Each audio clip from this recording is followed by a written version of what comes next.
Russia देशमा बस्ने हो, हाम्रो नेपालमा बस्ने होइन। रसिया देश, साइबेरिया, लद्दाखमा बस्ने जुनै वर्षै पछि कार्तिक महिनामा यो नेपाल इन्डियामा आउँछ। चैतको अन्त्यमा सबै फिर्ता जान्छ अर्काको देशमा। हजुर, उतै जान्छ। उसैको देश हो त्यो, हाम्रो देश उसको देश यो परेन। र यसलाई नेपालीमा चखेवा। अनि यो इन्डियन चराको किताबमा, चरा किताबमा यसलाई ब्राह्मणी डक्स भनेर लेखेको छ। ब्राह्मणी डक्सको मतलब भेजिटेरियन, माछा मासुहरू नखाने। पानी परेर बिग्रेछ, हिजो बाघ हिँडेर त्यहाँबाट। अनि इङ्ग्लिसमा चाहिँ यसलाई रडी स्यालडक्स पनि भन्छ, लभ बर्ड पनि भन्छ। किन लभ बर्ड भने भन्दा उनीहरूको जोडी कहिले पनि नछुट्टिने। एउटा केही गरेर मरिहाल्यो भने अर्कोले आत्महत्या गर्ने, खाँदै नखाएर चिन्ताले मर्ने। त्यो भएर लभ बर्ड भनेको। हजुर, चरा हो, चरा हो। यो दामी रहेछ, यसको जिन्दगी चाहिँ दामी रहेछ। मान्छे नि यस्तै हुनुपर्ने हो। मान्छे नि यस्तै थियो अरे, पछि बिग्रियो अरे। त्यो जाँड खाएर बिग्रियो जस्तै बिग्रियो। दाइलाई कम त थाहा हुन्छ, फेरि सब कुरा थाहा हुन्छ। त्यस्तै हुनुपर्ने मान्छेको जिन्दगी त। पहिला थियो अरे त। पोथी चाहिँ 65 देखि 66सम्म सेन्टिमिटर ठुलो हुन्छ। भाले चाहिँ 67 देखि 68 सेन्टिमिटर ठुलो हुन्छ यसको। अनि भाले चाहिँको फेरि घाँटीमा साइन पेन लेखेको कालो माला सिरिक्क परेको हुन्छ। पोथी अलिक फुस्रो हुन्छ, भाले अलिक बडारो हुन्छ, खैरो हुन्छ यसमा। अहिले मास्तिर भेट्छ, ट्याक्कै भेट्दा याद गर्नु होला कलर। घाँस काटेर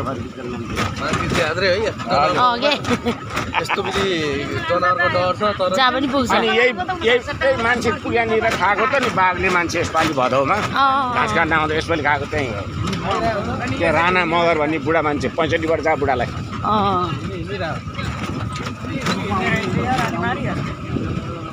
यो पनि टाइगर जुनै बाघकै एरिया। यो पनि यो एरियामा चाहिँ धेरै खायो मान्छेहरू यस्तै घाँस काट्न आउँदा। भर्खरको त्यो माछा मार्न आउँदा त्यो केटा मान्छे पनि खायो। यो खोलातिर माछा मार्न होला। हजुर, के होला यो चाहिँ तपाईँहरूले गाडी चढ्नु भएको खोला, त्यो राप्ती खोला यही हो पहिला। यहाँबाट बगेको थियो। ल गई उता पनि हेर्नुहोस्, मगर गई।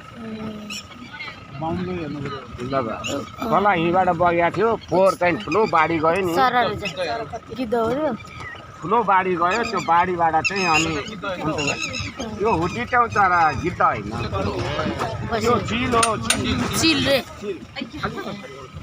अलिकति पछाडि गर्नु, त्यो चाहिँ चिल हो। त्यो पनि दुर्लभ चिज हो। त्यो ग्रे हेडेड फिस इगल भन्ने चाहिँ हो, ग्रे हेड फिस इगल। चिलहरूमा धेरै प्रकारका हुन्छन्।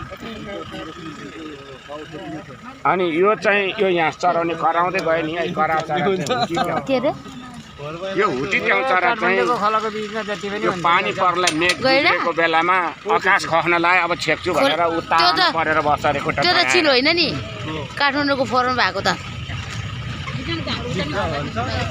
हुटिट्याउ जुनै ठाउँमा नि पाइन्छ।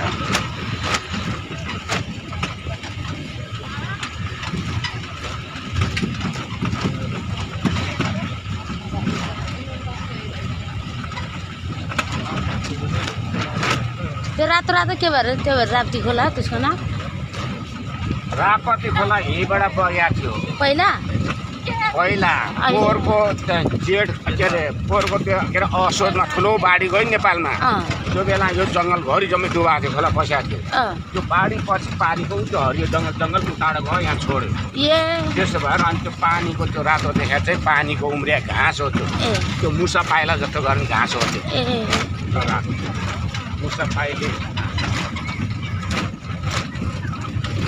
तपाईँले गाडी चढ्नुभएको अगाडिको राप्ती खोला यही त्यो पहिला, अहिले उता उताबाट गयो।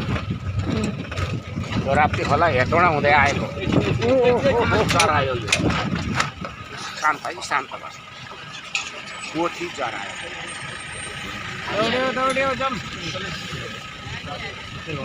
होइन पाउनुहोस् नि, यहाँ चाहिँ दुईवटा छ, पाउनुहोस्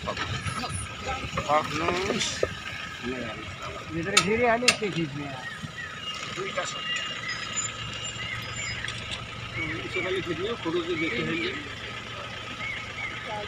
यो चाहिँ चरा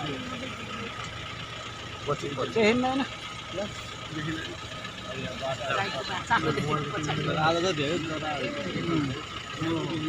अघि यतिन्जेल देखेको चित्तल यो चाहिँ जरायो ए यो चाहिँ जरायो यसमा थोप्ला छैन नि देख्नुभयो यो जराएको सिङ छ नि रहेछ त मैले भनिनँ त तपाईँलाई यो त गाई जत्रो गोरु जत्रो हुन्छ मैले भने त तपाईँलाई चारै जात मृगहरूमा भालेको मात्रै सिङ हुन्छ पोथी सिङ हुन्न भनेर ए बाँदर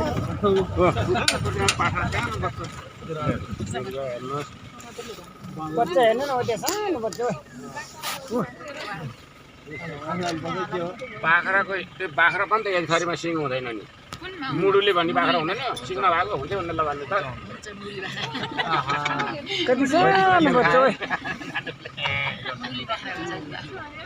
फेल खाल्नु भयो त्यसमा नि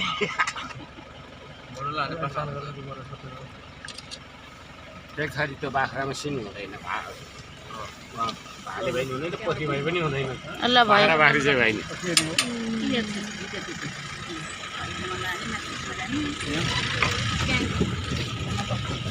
ल बस्नुहोस् पछाडि